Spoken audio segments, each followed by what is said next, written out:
कहानी की शुरुआत में हम निक और जूडी को देखते हैं जो ऑफिशियली पुलिस पार्टनर बन चुके थे क्योंकि उन्होंने मेयर बेलवेदर का असली चेहरा दुनिया के सामने लाकर जूटोपिया को तबाही से बचा लिया था। जूटोपिया का नया मेयर पैट्रिक बन चुका था जो पहले एक एक्टर हुआ करता था। वो शहर के वेदर डिवाइसेस की 100वीं सालगिरह बड़े धूमधाम से मनाने का ऐलान करते हैं क्योंकि इन्हीं मौसम यंत्रों की वजह से तमाम जानवर अमन और खुशी से रह पा रहे थे। अगले सीन में हम पहुंचते हैं जूटोपिया पुलिस डिपार्टमेंट जहां चीफ बोगो अपने सीनियर ऑफिसर्स को आदेश देता है कि शहर में घूम रहे एक फेक कस्टमर्स ऑफिसर को गिरफ्तार किया जाए। बोगो निक और जूडी को सिर्फ देखने और सीखने भेजना चाहता है ताकि वो समझ सके कि सीनियर ऑफिसर से असली क्रिमिनल्स को कैसे पकड़ते हैं, लेकिन निक और जूडी उसकी बात पूरी सुने बिना ही उस नकली कस्टमर्स ऑफिसर को पकड़ने निकल पड़ते हैं। सी पोर्ट पहुंचकर निक और जूडी एक कपल बनकर प्रिटेंड करते हैं ताकि उस फर्जी ऑफिसर को रंगे हाथों पकड़ा जा सके। फेक ऑफिसर उन्हें देखकर वापस जाने का कहता है, लेकिन निक अपनी चालाक स्टोरी टेलिंग से उसे बातों में उलझा देता है। वो बताता है कि उसका बेटा बर्थडे पर बोट राइड की जिद कर रहा है और फिर वो उस ऑफिसर से ऑटोग्राफ मांगता है। इधर मौका पाते ही जूडी एक कंटेनर खोलने की कोशिश करती है, लेकिन ऑफिसर को जल्दी पता चल जाता है कि दोनों पुलिस वाले हैं और वो अपनी कार में बैठकर भाग निकलता है। निक और जूडी एक पीकी कार लेकर उसका पीछा करने लगते हैं। अब तक बाकी पुलिस ऑफिसर्स भी पहुंच चुके थे। काफी जद्दोजहद के बाद जूडी और निक छलांग लगाकर उसकी कार के अंदर घुस जाते हैं और आखिरकार कार रोककर उसे गिरफ्तार कर लेते हैं। लेकिन इसी अफरा तफरी में मौसम यंत्रों के निर्माता साइंटिस्ट की एक विशाल स्टैचू टूटकर गिर जाती है, जिसे देखकर हर कोई दंग और गुस्से में था। आखिरी लम्हे पर जेब्रा ब्रदर्स पहुंचते हैं और चतुराई से उस पकड़े गए ऑफिसर को अपनी कार में डाल लेते हैं ताकि मीडिया और जनता को यह यकीन दिलाया जा सके कि उन्हीं ने उसे पकड़ा है। जूडी को फर्जी ऑफिसर की कार से एक रेप्टाइल स्किन और कुछ अजीब डॉक्यूमेंट्स मिलते हैं। वो हैरान थी क्योंकि रेप्टाइल प्रजाति तो जूटोपिया में रहती ही नहीं। वो फौरन ये बात चीफ बोगो को बताती है, लेकिन बोगो उसकी एक नहीं सुनता क्योंकि वो पहले ही निक और जूडी से नाराज था स्टैचू तोड़ने की वजह से। बोगो के आदेश पर निक और जूडी को एक वर्कशॉप अटेंड करनी पड़ती है जहां डॉक्टर फज भी उन्हें टीम वर्क सुधारने की सलाह देते हैं। बाकी पुलिस ऑफिसर्स उनका मजाक उड़ाते हैं, कहते हैं कि यह पार्टनरशिप बेकार है। पूरे शहर में हंगामा था कि कैसे इन दोनों ने साइंटिस्ट की स्टैचू तोड़ दी, लेकिन निक और जूडी इस शोर पर ध्यान नहीं देते क्योंकि उन्हें अपनी जोड़ी और एक दूसरे पर पूरा एतबार था। अपने कमरे में बैठी जूडी न्यूज देख रही होती है जहां बताया जाता है कि लिंक्सली फैमिली जो बिल्लियों का ताकतवर खानदान है, उनके इलाके को बढ़ाया जा रहा है क्योंकि उनके ग्रैंड पेरेंट्स ने ही वेदर डिवाइसेस बनाए थे। दूसरी प्रजाति में बेचैनी बढ़ रही थी। न्यूज में यह भी बताया जाता है कि सालगिरह पर लिंक्सली फैमिली की उस ओरिजिनल डायरी को भी पेश किया जाएगा जिसमें वेदर डिवाइसेस की असली डिजाइन मौजूद है। रेप्टाइल हमला होने के बाद से वह डायरी छुपा दी गई थी। जूडी ऑनलाइन कुछ वीडियोस देखती है और पता चलता है कि सालों पहले एक रेप्टाइल स्नेक ने लिंक्सली फैमिली की टर्टल मेट को मार दिया था और इसी घटना के बाद रेप्टाइल प्रजाति को जूटोपिया से बाहर निकाल दिया गया।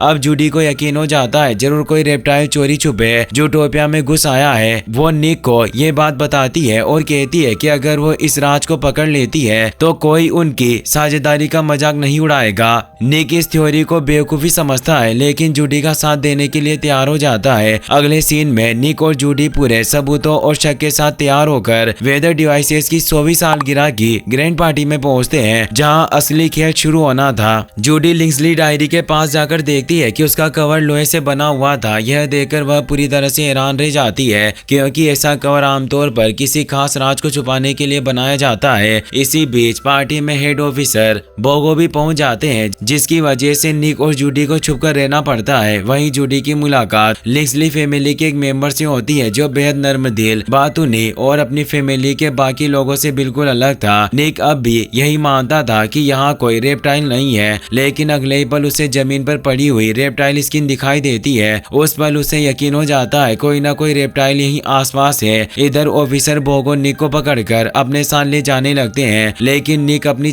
चालाकी का कमाल दिखाते हुए स्टेज की लाइट को घुमाकर एक नकाबपोश की तरफ मोड़ देता है और देखते ही देखते उसका पर्दा फाश हो जाता है। सभी दंग रह जाते हैं क्योंकि वो नकाबपोश कोई और नहीं बल्कि एक वाइपर स्नेक था। स्नेक तुरंत लिंक्सली फैमिली के हेड को और डायरी को अपने साथ खींचकर भाग निकलता है। उसे देखते ही पूरी पार्टी में हड़कंप मच जाता है। हर तरफ अफरा तफरी, चीखें और डर से भागते हुए जानवर स्नेक डायरी के साथ एक कमरे में घुसता है जहां जूडी उसका पीछा करती हुई पहुंच जाती है। वह उससे कहती है उसे मत मारो, प्लीज किसी को नुकसान मत पहुंचाओ। स्नेक जवाब देता है कातिल मैं नहीं, कातिल तो लिंक्सली फैमिली है और इस डायरी में उनका पूरा राज छुपा हुआ है। जूडी यह सुनकर और भी उलझ जाती है लेकिन उससे पहले कि वह कुछ समझे निक कमरे में पहुंचकर अचानक स्नेक पर हमला कर देता है और उसे बेहोश कर देता है। लिंक्सली फैमिली डायरी वापस ले लेती है और पुलिस को आदेश देती है कि स्नेक को मार दिया जाए। जूडी को यह सब काफी अजीब लग रहा था, कुछ न कुछ जरूर छुपाया जा रहा था। होश में आते ही घबराहट में स्नेक गलती से चीफ बोगो को काट लेता है जिससे बोगो बेहोश होकर गिर पड़ते हैं। पुलिस ऑफिसर से स्नेक को मारने के लिए झपटते हैं लेकिन निक और जूडी किसी तरह उसकी मदद करते हैं और स्नेक खिड़की से बाहर कूद जाता है। नीचे पहले से ही एक रहस्यमय गाड़ी उसका इंतजार कर रही थी जो स्नेक को अपने साथ लेकर गायब हो जाती है। अब खतरा निक और जूडी पर भी था इसीलिए वह दोनों डायरी उठाकर नीचे कूद जाते हैं जहां मिस्टर बी के आदमी उन्हें संभाल लेते हैं और गाड़ी में बिठाकर सुरक्षित जगह ले जाते हैं।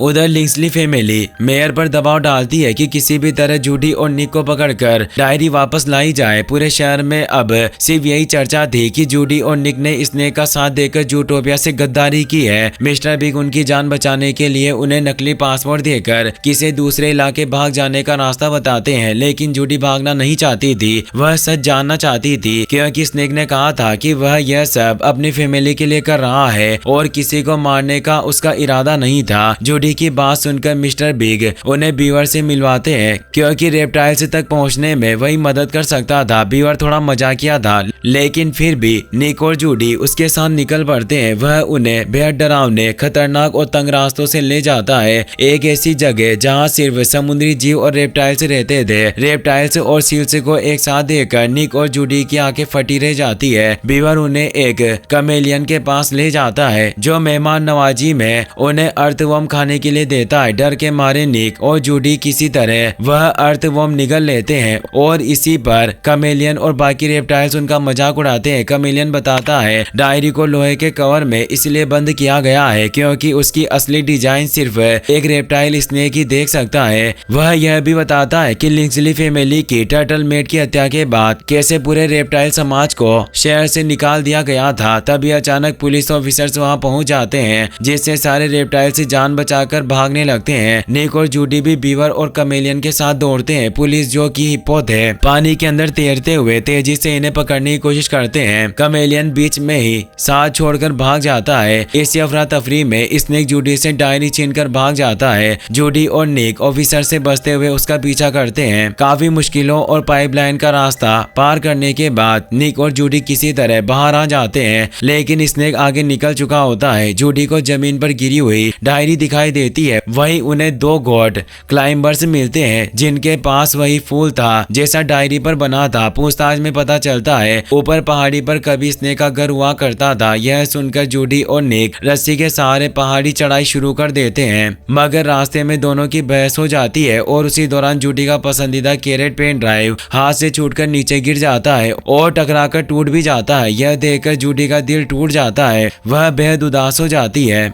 अंदर पहुंचने पर जूडी को कई चौंकाने वाली बातें पता चलती है कि जैसे बाकी जानवरों की अपनी अपनी दुनिया है वैसे ही रेप्टाइल्स और सांपों की भी अपनी एक खूबसूरत दुनिया थी। एक ऐसी दुनिया जहां वो अपने घरों में अमन और खुशी से रहते थे लेकिन लिंक्सली फैमिली ने उनसे यह सब छीन लिया, उनका घर, उनकी पहचान, उनकी दुनिया। जूडी अब समझ चुकी थी कि स्नेक सही बोल रहा था, वह वास्तव में अपनी फैमिली को बचाने के लिए यह सब कर रहा है। उधर निक देखता है कि ऑफिसर्स तेजी से उनकी तरफ बढ़ रहे हैं। वह जूडी जूडी से कहता है हमें यहाँ से अभी निकलना होगा, लेकिन जूडी राजी नहीं होती। वह कहती है बिना सबूत के कोई हमारी बात का यकीन नहीं करेगा, हमें सच सामने लाना ही होगा। तभी अचानक ऑफिसर्स हमला कर देते हैं। टक्कर इतनी भारी होती है कि पूरी बिल्डिंग बीच से टूटने लगती है और जूडी नीचे गिरने वाली होती है। उसी वक्त स्नेक और उसका दोस्त बिल्ला छलांग लगाकर जूडी को गिरने से बचा लेते हैं, लेकिन एक ऑफिसर जूडी को बेहोशी का इंजेक्शन मार देता है और वह उसी पल बेहोश हो जाती है। स्नेक और बिल्ला जान हथेली पर रखकर उसे वहां से खींचकर सुरक्षित ले जाते हैं। दूसरी तरफ निक भारी मुकाबले के बाद ऑफिसर से गिर जाता है और वो उसे गिरफ्तार कर लेते हैं। होश आने पर जूडी खुद को एक बाइक पर पाती है जहां उसके सामने बैठे होते हैं गैरी द स्नेक और वो बिल्ला रॉबर्ट। गैरी कहता है फिक्र मत करो, हम तुम्हारे साथ हैं। जूडी निक के बारे में पूछती है तो गैरी बताता है कि ऑफिसर्स उसे कैद में ले गए हैं। फिर वह जूडी को एक किताब देता है, वही किताब जिसमें वेदर यंत्र का सारा राज छुपा हुआ था। उधर मेयर निक से पूछताछ करता है, लेकिन निक जूडी के बारे में एक लफ्ज भी नहीं बोलता। इसकी सजा में उसे सीधे जेल भेज दिया जाता है। निक जेल की खिड़की से देखता है कि गुस्से में लिंक्सली फैमिली अब अपने इलाके बढ़ाने की तैयारी कर रही है और जल्दी सभी रेप्टाइल्स को मार डालने का आदेश जारी कर दिया जाएगा। रॉबर्ट का बाल मिलने की वजह से अब उसे भी मारने का हुक्म सुना दिया गया था। दूसरी तरफ गैरी जूडी से वादा करता है हम निक को जरूर बचाएंगे। वह जूडी को लेकर रॉबर्ट के हाइड आउट पहुंचता है। गैरी को वह जगह बेहद पसंद आती है, शांत, छुपी हुई और सुरक्षित। जूडी के पूछने पर गैरी बताता है जब उसे पता चला कि लिंक्सली डायरी सभा में दिखाई जाने वाली है तो उसने रॉबर्ट की फैमिली को एक अनजान खत लिखा और उसी खत ने रॉबर्ट को हकीकत समझने पर मजबूर किया। तभी से रॉबर्ट गैरी का साथ दे रहा था। रॉबर्ट जूडी से कहता है हम शहर को बचाएंगे और अपनी फैमिली के गुनाह सबके सामने लाएंगे। अब गैरी डायरी पढ़ना शुरू करता है और जो सच सामने आता है वह चौंका देने वाला था। डायरी में लिखा था मौसम यंत्र को मैमल्स ने नहीं बल्कि एक रेप्टाइल ने बनाया था और वह रेप्टाइल गैरी की परदादी थी। वह चाहती थी कि सभी जानवर एक साथ अमन के साथ रह सके, इसीलिए उन्हें एक निवेशक की तलाश थी और इसके लिए वह पहुंची रॉबर्ट के परदादा के पास। रॉबर्ट के परदादा मान तो गए, लेकिन बाद में लालच में आकर गैरी की परदादी को धोखा दे दिया। मौसम यंत्र का पूरा श्रेय खुद ले लिया और अपनी ही नौकरानी की हत्या करके उसका इल्जाम गैरी की परदादी पर लगा दिया। इस घटना के बाद पूरे जूटोपिया में रेप्टाइल समाज को नफरत की निगाह से देखा जाने लगा और आखिरकार सबको शहर से निकाल दिया गया। रॉबर्ट के परदादा ने रेप्टाइल सिटी को बर्फ के नीचे गाड़ कर छुपा दिया ताकि कोई कभी सच न जान सके, लेकिन असली वेदर डिवाइसेस पेटेंट नौकरानी के हाथ लग गया था और वह पेटेंट गैरी की दादी ने गिरफ्तार होने से पहले अपने घर में छुपा दिया। अब अगर वह घर मिल जाए तो वे पेटेंट लेकर रॉबर्ट की फैमिली की गलतियों को साबित कर सकते हैं और जूटोपिया को बचा सकते हैं। इस पेटेंट को ढूंढने के लिए सबसे पहले उन्हें क्लॉक टावर स्विच चालू करना था जो कभी रेप्टाइल सिटी में हुआ करता था। इसीलिए तीनों वेदर यंत्र की तरफ बढ़ते हैं क्योंकि उसी के भीतर से रेप्टाइल सिटी का छुपा हुआ स्विच चालू हो सकता था। लेकिन दूसरी ओर रॉबर्ट के फोन की लोकेशन ट्रैक होकर ऑफिसर से उनके पीछे भेज दिए जाते हैं। जेल में निक की मुलाकात उसके पुराने दुश्मनों से होती है। बीवर उससे पूछता है तुम इतना परेशान क्यों हो? निक धीमी आवाज में कहता है जब मैंने जूडी से कहा कि इस केस के लिए जान दांव पर नहीं लगानी चाहिए तो उसने कहा कि हम एक दूसरे से बिल्कुल अलग हैं और शायद साथ नहीं रह सकते। निक की आंखें भर आती है, मैं जूडी को खोना नहीं चाहता। यह सुनकर बीवर भावुक हो जाता है। वह निक और जूडी को मिलाने के लिए जेल का दरवाजा खोल देता है और निक को बाहर निकालता है, लेकिन गार्ड से बचने के दौरान निक गलती से सारे क्रिमिनल्स को आजाद कर देता है जो वहां से भाग खड़े होते हैं। निक और बीवर भी एक दोस्त की मदद से जेल से निकल जाते हैं। निक अपने दोस्त से कहता है किसी भी तरह हॉक वार्डन का कंप्यूटर हैक करो, मुझे जूडी की लोकेशन चाहिए। दूसरी तरफ जूडी, रॉबर्ट और गैरी वेदर हॉल की ओर बढ़ रहे थे, लेकिन जैसे ही जूडी देखती है कि ऑफिसर्स उनके पीछे लग गए हैं वह फौरन अपना फोन तोड़ देती है ताकि उनकी लोकेशन ट्रैक ना हो सके। वेदर वॉल के बाहर एक भव्य फेस्टिवल चल रहा था जहां भारी भीड़ उमड़ी हुई थी, लेकिन जूडी अपने साथियों की मदद से भीड़ के बीच से निकलने में कामयाब हो जाती है और अब तीनों तेजी से मौसम यंत्र की तरफ बढ़ रहे थे। उधर रॉबर्ट के डेट को भी उनकी सारी योजना के बारे में पता चल चुका था। वह गार्ड्स को आदेश देते हैं उन्हें जिंदा मत छोड़ना। तभी एक ऑफिसर जूडी पर पॉइजन डार्ट चला देता है, लेकिन ठीक उसी पर निक अपने दोस्त फ्लैश की कार लेकर तेजी से बीच में आ जाता है और जूडी की जान बच जाती है। जूडी, गैरी और रॉबर्ट मौसम यंत्र के अंदर पहुंच जाते हैं, लेकिन दरवाजा बंद हो जाता है और निक बाहर ही रह जाता है। अंदर जाकर जूडी अपने दोस्तों की मदद से रेप्टाइल सिटी के क्लॉक टावर का स्विच ऑन कर देती है। बर्फ में दबा हुआ ब्लॉक क्लॉक टावर अब लाइट की वजह से दिखाई देने लग जाता है और सभी खुशी से झूम उठते हैं। लेकिन मौसम यंत्र सक्रिय होने की वजह से बाहर खड़े निक को भारी समस्या हो रही थी। ठंडी हवाएं, बर्फीले तूफान। जूडी उसे देखकर बेचैन हो जाती है। तभी सही वक्त पर बीवर दरवाजा खोल देता है और निक अंदर आकर बच जाता है। लेकिन जैसे ही निक अंदर आता है, रॉबर्ट अचानक जूडी के पास पहुंचता है और उसे पॉइजन इंजेक्शन मार देता है। गैरी यह देखकर रॉबर्ट पर हमला करता है, लेकिन रॉबर्ट उसे बाहर बर्फ में फेंक देता है ताकि वह ठंड से जम जाए। रॉबर्ट कहता है, घर में कोई मेरी इज्जत नहीं करता, इसीलिए मैं मौसम यंत्र के ओरिजिनल पेपर जला दूंगा, तभी सब मुझे मानेंगे। जूडी उसे कहती है, अपने फैमिली की तरह मत बनो, तुम उनसे अलग हो। रॉबर्ट शांत होकर जवाब देता है, मैं फैमिली से अलग बनना ही नहीं चाहता। इसके बाद वह बीवर को भी वेनम इंजेक्शन लगाकर बेहोश कर देता है। निक चारों तरफ जूडी को ढूंढ रहा था, लेकिन रॉबर्ट उसे पकड़ लेता है और उसके ऊपर भी हमला कर देता है। उधर गैरी किसी तरह अपने शरीर को गर्माहट से जूडी को जिंदा रखने की कोशिश करता है, लेकिन तभी ऑफिसर से पहुंच जाते हैं। उन्हें लगता है कि गैरी जूडी को खाने वाला है और तुरंत उस पर हमला कर देते हैं। गैरी चीखता है, मैं उसे बचा रहा हूँ, खा नहीं रहा, लेकिन कोई उसकी बात नहीं सुनता। इसी अफरा तफरी में रॉबर्ट फिर निक पर टूट पड़ता है। गैरी देखता है कि रॉबर्ट के बैग में एंटी वेनम है जो जूडी की जान बचा सकता है। वह निक से चिल्लाकर कहता है, एंटी वेनम जल्दी नीचे फेंको, ये जूडी को बचा सकता है। निक अपनी जान जोखिम में डालकर रॉबर्ट से एंटी वेनम छीनने की कोशिश करता है। लड़ते लड़ते एंटी वेनम बर्फ के किनारे जा गिरता है जहाँ नीचे गैरी खाई थी। निक बिना सोचे समझे किनारे तक दौड़ता है, जहाँ हथेली पर रखकर एंटी वेनम पकड़कर नीचे फेंक देता है। गैरी तुरंत एंटी वेनम जूडी को लगा देता है और जूडी धीरे धीरे होश में आने लगती है। जूडी संभलते ही निक की तरफ दौड़ती है और गैरी की मदद से उसे खाई में गिरने से बचा लेती है। रॉबर्ट नीचे बर्फ की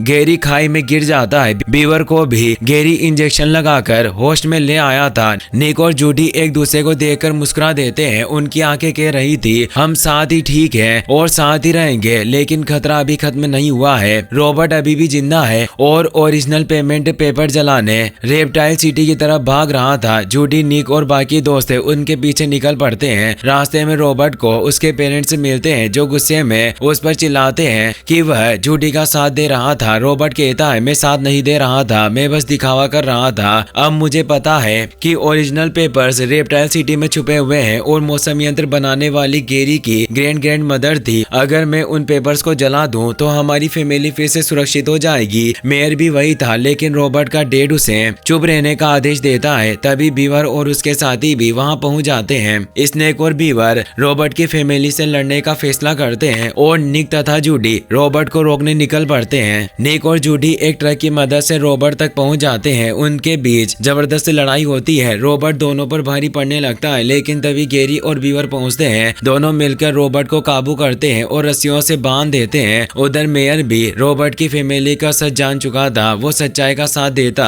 और उनकी धुलाई कर देता है। गैरी अपने दोस्तों को अपने पुराने घर ले जाता है, जहाँ खूबसूरत, रंगीन, प्यारी सी और रेप्टाइल सिटी बर्फ के नीचे छुपी थी। हर कोई देखकर दंग रह जाता है। गैरी घर के अंदर की चीजें देखकर भावुक हो जाता है। अपने बचपन की यादें उसके सामने तैरने लगती है। वहीं उन्हें गैरी की परदादी का बनाया हुआ मौसम यंत्र का ओरिजिनल पेमेंट पेपर मिल जाता है। तभी रॉबर्ट फिर पहुंच जाता है सभी को मारने के इरादे से, लेकिन इसी दौरान ऑफिसर्स पहुंचते हैं और उसे बेहोश कर देते हैं। अब पूरे शहर को रॉबर्ट और उसकी फैमिली की सच्चाई पता चल जाती है, जिससे उन्हें कैद कर दिया जाता है। हर किसी की नजर में निक, जूडी और उनके दोस्तों की इज्जत पहले से कहीं बढ़ चुकी थी। उन्हें बहादुरी का इनाम दिया जाता है और रेप्टाइल्स को फिर से जूटोपिया में रहने की इजाजत मिल जाती है। वो खुशी खुशी अपने नए जीवन की शुरुआत करते हैं। निक और जूडी एक बार फिर एक सच्चे पार्टनर की तरह मुस्कुराते हुए अपना मिशन पूरा करते हैं। गैरी अपने घर एक पार्टी रखता है जहां उसकी पूरी फैमिली वापस लौट आती है। सालों बाद वो सब अपने घर में अपनी सिटी में एक साथ होते हैं। दूसरी तरफ हम देखते हैं बेलवेदर को, जो जेल से भागकर भेष बदलकर कहीं दूर जाने की कोशिश कर रही थी, लेकिन निक और जूडी उसे पकड़ने के लिए पहुंच चुके थे। इसी के साथ ये मूवी यहीं खत्म होती है। वीडियो पसंद आया हो तो अपने दोस्तों के साथ शेयर करना, साथ ही इस वीडियो को लाइक और चैनल को सब्सक्राइब करने के लिए आपका तहे दिल से शुक्रिया। Thanks for watching.